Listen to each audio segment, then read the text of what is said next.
If you've ever wanted to learn how to hit that stinger shot, that low-flighted, penetrating ball flight made famous by Tiger Woods, then today's video is going to show you exactly how to do that. Using the HackMotion wrist sensor, I'll show you what's going on at the wrist level to help you bring that ball flight down. And I'll also show you how the movements needed to hit this shot are also going to help your ball striking overall. So I'm going to show you the differences that you need to make both at setup and throughout the swing to change your ball flight from the standard mid to high flighted shot down to this low piercing penetrating stinger. I'm going to do this with a 7-iron. You could really do this with any club at all. Quite often this is done with a lower lofted club, particularly when you're trying to hit a low punch shot off the tee or trying to control your ball flight down into the wind. But it's also useful with some slightly more lofted clubs when you're trying to punch out from under the trees or keep your ball flight low without the ball going too far. Let me show you some of the things that we're going to need to do. We'll start out just hitting a standard one. I've got a 7-iron, as I said. I've got a couple of metrics here on the screen that might just help us to understand and identify what's different with the ball flight. And I'm also going to be using the HackMotion wrist sensor, as I said, to show you what's really happening differently in the swing, because it's the movement of the wrist through the swing that really changes the ball flight the most. Here's the standard one I'm going to hit and start out with. That one launched at 16 degrees. That was a little bit thin, so the actual height of that shot at 74 feet is going to be a little bit lower than I would have expected if I'd hit it a bit more in the center. A slightly thin contact means that ball came out quite low. That was a sort of standard looking shot, a little bit of a draw, just a tiny bit thin, as I mentioned. I'm going to just hit one more of those. Standard 7-iron. Hit that one a little bit higher on the face. Overdrew it a touch, which is why it didn't get much above that original height. 77 feet is actually a little bit on the low side for a well-struck one of these, but it gives us an indication of what to expect there in terms of height, launch angle, carry distance, and total distance. So we've said already that the purpose of this stinger shot is to help us hit a lower flighted ball. You're going to see there in a second when I show you the graph on HackMotion how through the impact interval with a regular shot, the lead wrist is doing a couple of things. Number one, it's moving into and towards extension in this motion like this, and at the same time it's also starting to hinge upwards, this radial deviation. The combination of extension and radial deviation helps us to hit the ball higher. You may think about that if you were hitting a bunker shot or a lob shot. I'd be using the radial deviation and the extension of my wrist to effectively keep the face open, keep the loft on the club, and help me to hit it high. So those things are evident there on the graph post-impact in my regular shot. And so therefore, in order to bring that ball flight down, we're going to do a couple of things differently at setup, but we're also going to do some very different things here with the wrist. So from a setup perspective, I'd tell you to stand a little bit closer to the ball. Try to get yourself closer, even to the point where you start with the handle of this club a little bit higher. From a front-on view, we'd put the ball a little bit further back in my stance. I've narrowed my stance slightly, and I'm favoring the weight on my lead side even more than I normally would. This, again, is going to help me to bring the launch of that ball down. But once I've done those setup modifications, I still need to make some changes to my swing, specifically how I feel the wrists are. And the feeling that I'm going to tell you to have is that when you set up to the ball here, you very much feel like the wrists are uncocked. Ulnar deviation, the hinging downwards of the wrist in this fashion. And my feeling, my sensation there is that my thumbs point down towards the ground. So thumbs down is a great feel at setup. I try to maintain that feeling in the backswing, albeit allowing the club to go back a little bit further than my real thumbs down swing would allow. But my sensation is I'm maintaining some of that ulnar deviation. But more importantly than anything, when I hit this thing and stop, I'm still going to try to feel like my thumbs are down towards the ground. There's this full extended arm and club position, the widest arc follow through that I could possibly have, where the club's the furthest from me. And I'm doing that by sensing my thumbs are consciously pushing and pointing down towards the ground. So setup adjustments, closer to the ball, ball back in the stance, weight and hands forward. And when I hit this thing, I'm going to try and keep the thumbs pointing down to the ground in the follow through. So the launch came down immediately. there's 11, 12 degrees of launch, and the height of the shot reached 31 feet. Now, I didn't hit that one particularly hard, just to show the demonstration that I was trying to make. When we look at the data there on the graph of the HackMotion wrist sensor, post-impact, that blue line, which is the ulnar radial line, whether my wrists are hinging up or whether they're staying uncocked, you'll see how that line remains flatter. That line is not jumping up as much, meaning I'm keeping my wrists uncocked. And the added double benefit of that is it also helps to keep more lead wrist flexion for longer. And those of you that have tried to improve your ball striking via the HackMotion wrist sensor will know that more lead wrist flexion at impact is generally a good thing.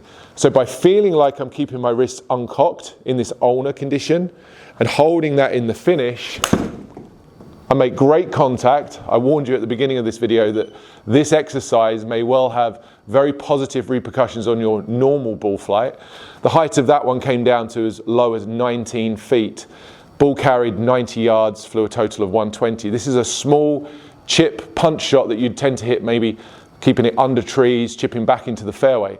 Extremely useful shot that not many amateur golfers that I watch even have in their arsenal. So just learning to hit this lower flighted punch shot can be extremely valuable. Quick question for you. Did you know that 80% of your golf ball's direction comes from the club face angle at impact? And it's your wrists that control that angle. If you want to hit straighter shots and add more distance to your game, then check out the link in the description below. So start out hitting these things at a speed you can control, making sure this finish here is very much at the forefront of your mind. I closed the face too much on that one, launched super low, but it also hooked too much to the left. I was keeping the flight down. I was really trying to exaggerate those pieces. I'm going to do one more here. Wide arc with the thumbs pointing down. That's my feel. Standing closer to the ball, handle forward, shaft forward, weight forward, and then just point those thumbs down towards the ground at the end of the swing. That was swung a little bit harder at that one. Ball's reached 40 feet, distance is starting to go up. Again, if you look at the graph on HackMotion there, I want you to look at that blue line and notice that from impact into the follow through, that blue line is staying very stable, meaning the wrist conditions in this ulnar radial plane of motion are not changing. They're staying far more stable than they would do in a regular shot. That's helping me to keep the loft off the club face as I deliver this club, bring the spin and the launch down, and hit this thing low under the tree, through the wind, whatever it might be. The reason that this exercise and these feels could potentially benefit your long game, your full swing, your regular shot, if you like, is because most golfers suffer with too much lead wrist extension through impact. That looks like this to a lot of you, the flipping, the cupping and the scooping that may well be far too familiar to too many of you. Trying to keep the thumbs pointing down towards the ground for as long as you can in the follow through helps to keep the lead wrist flexed for longer, as I've already mentioned, which can really have a positive influence on how you deliver this club in a normal shot. So what may well happen, and I've certainly seen this happen multiple times with students, is when they start to learn this type of shot, their ball striking improves to such a degree that they transfer quite a lot of the elements of this shot into what becomes their full swing.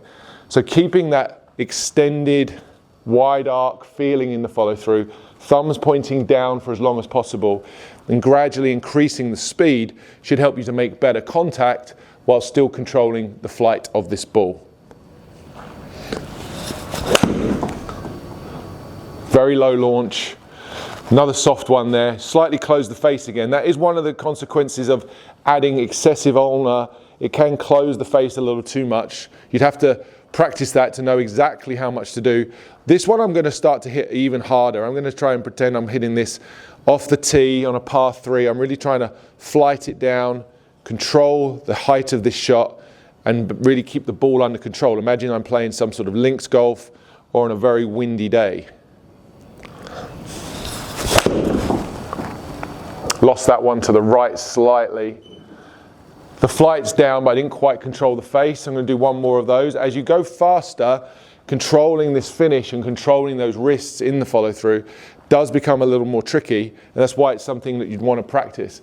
You'll see there actually on the HackMotion wrist graph that immediately after impact, instead of that blue line staying flat and stable, I lost the wrist angles through the ball there, moved that into too much extension and also too much radial very quickly. So controlling the wrist, control the stop point, point the thumbs down towards the ground in the finish. That was a better one. Managed to control that. Felt like I kept the flight down. Ball's drawing a bit too much again. I'll do one more. You can see how this is quite sensitive. I was certainly able to control the ulnar there in the follow through much better on that one. The blue line was far flatter. That's definitely the sensation that I want to keep the flight down. I'm just going to try and make sure I don't close the face too much. One more of those. It's probably the best one I've hit, I think. Yeah, it came out very nice, low flight. Look at the distance on that. 184 total. That's not going to be a million miles away from what I would consider to hit a full 7-iron, but I flighted that one down at 57 feet. If you remember, the first ones I hit today were up into the 70s, and I remember those were even slightly thin on the face. I would expect closer to 80 or 90 feet for a standard 7-iron shot, and that last punch stinger shot there, which went pretty much full distance and yet was flighted at almost half of what we'd normally expect. Pay attention to what your wrists are doing. Notice what's happening there on the graph, particularly into the follow through, keeping the thumbs down, keeping the ulnar more stable for as long as you can, and making sure that that lead wrist flexion doesn't disappear too quickly after impact. Again, you want to flatline that flexion in the lead wrist as you move that into the follow through as well. So next time you're at the range, practice the thumbs down concept, both in the backswing, but primarily in the follow through, in the finish, the feeling of keeping these thumbs pointing down towards the ground. If you want to bring your ball flight down, that stinger style punch shot can be an extremely useful shot to have in your arsenal when you're out on the golf course. Useful in the wind, useful when punching out from under a tree, very useful to be able to have more than just one type of shot in your bag. And as I've mentioned before, using some of those feels that I described today to hit that shot could have very positive repercussions on your regular ball striking as well. I hope you enjoyed today's video. If you want to learn more about HackMotion and other wrist training drills that I've prescribed, you can click the link down in the description of this video that will take you to further HackMotion training videos.